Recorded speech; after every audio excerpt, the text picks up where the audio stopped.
gaachanni sabaa WBO'n arsii bahaa aanaa jajuu keessatti lukkeelee diinaa du'aa fi madoon adabuu fi Oromiyaa zoonii mara keessatti tarkaanfii boonsaa fudhachaa jiraachuu beeksise.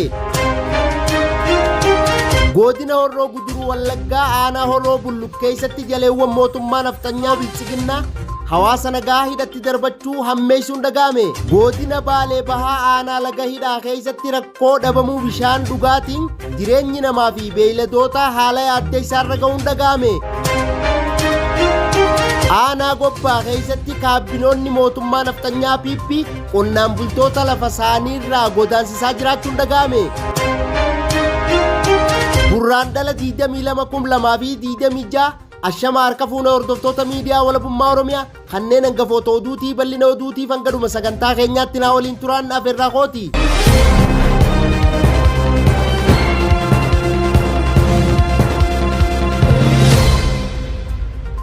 Irree fi gaachanni sabaa WBO'n arsii bahaa aanaa jajuu keessatti lukkeelee diinaa du'aa fi madoon adabee jiraachuu fi Oromiyaa zoonii mara keessatti tarkaanfii boonsaa fudhachaa jiraachuu beeksise.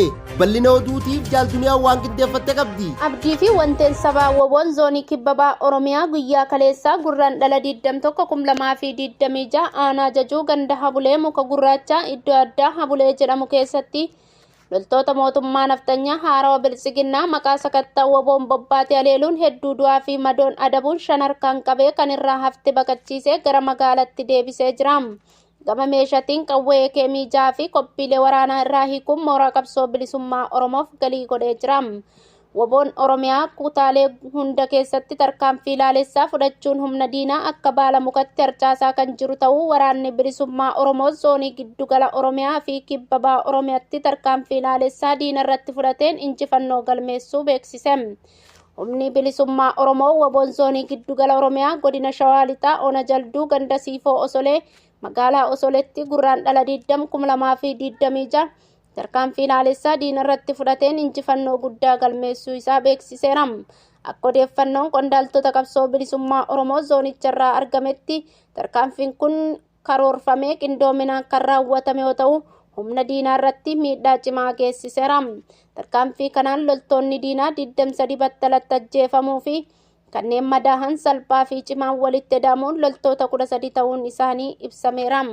Tarkaanfii kana keessatti meeshaaleen waraanaa hedduunis hiikamee qawween AK-18 hidhannoo guutuu waliin harka WBO seenuun mooraa qabsoo bilisummaa Oromootiif galii taasifamuun beekameera. Maddi odeeffannoo kun akka ibsutti tarkaanfiin fudhatame kun sochii diinaa keessatti rifaasisaa guddaa uumuun isaa ibsame. Akkasumas humna diinaa naannicha keessa socho'uuf yaalii godhaa ture hedduu laaffiseera. Jiraattonni naannichaa miidhaa hamaa irraa baraaramuun isaanii himame. Waraanni bilisummaa Oromoo tarkaanfii kana uummata Oromoo naannoo sanatti tikfachuuf fudhate jedhee ibseera. Haaluma wal fakkaatuun zoonii kibbabaa Oromiyaa godina Arsii Ona Heeban ganda Ambaa Godee Sadeen bakka addaa mi'eessaa jedhamutti WBO'n tarkaanfii biraa diina irratti fudhateen injifannoo boonsaa galmeessuu isaa ifoomseera. Tarkaanfii kana keessatti loltoota diinaa 48 ajjeefamuu isaanii ibsame. Kanneen madaahan ammoo 23 ta'uun himameera. Akkasumas kanneen achi bu'anii badanii fi lakkoofsi isaanii kan hin beekamne hedduun jiraachuu maddeen odeeffannoo ni argisiisu.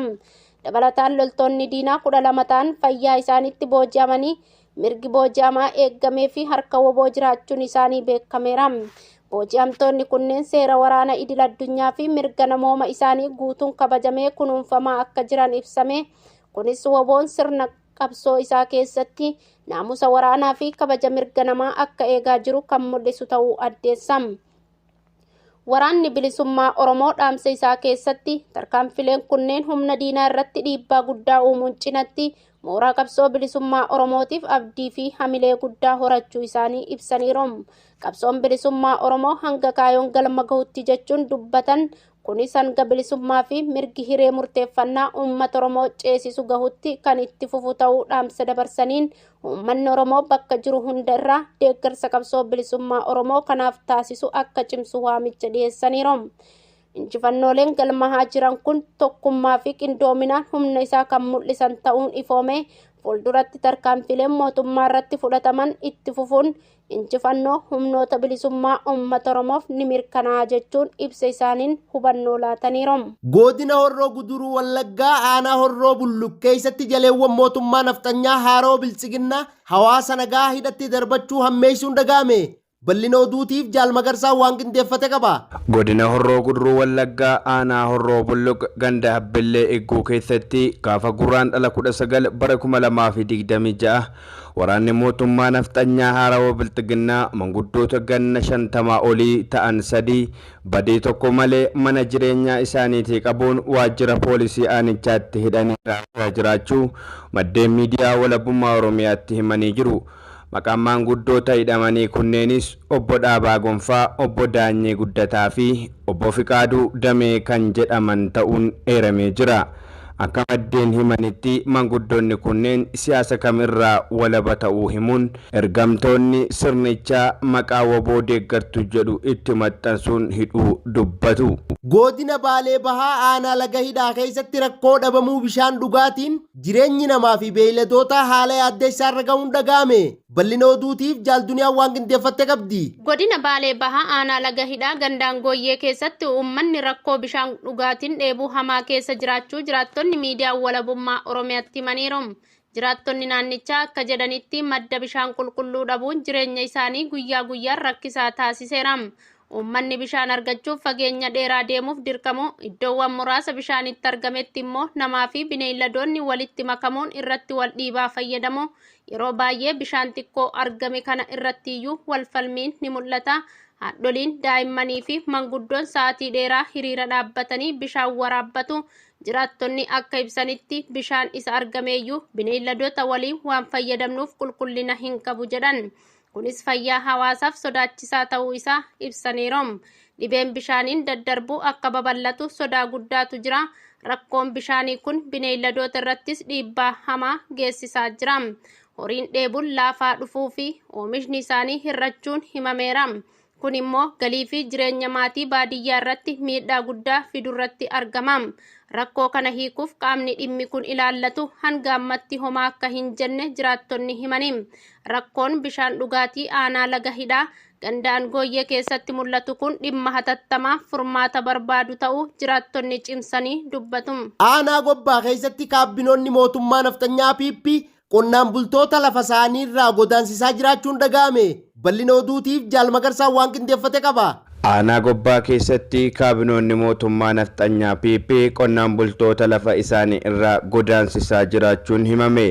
Murni hawaasa Oromoof gara laafina hin qabne mootummaan nafxanyaa Biltsiginnaa godina Baalee Lixaa aanaa Gobbaa Gandariraa jedhamu keessatti jiraattota gandichaa guutuu kaffaltii fi beenyaa tokko malee akka isaan lafa sana gadhiisanii deeman doorsisaa kan turan yoo ta'u, amma immoo bifa qindaa'aa ta'een humnoota waraanaa itti bobbaasuun manneen irratti diiguu fi namoota reebaa turuun akkasumas afaan qawween doorsifamanii buqqa'aa akka jiran jiraattonni aanichaa miidiyaa walabummaa Oromiyaatti himanii jiru.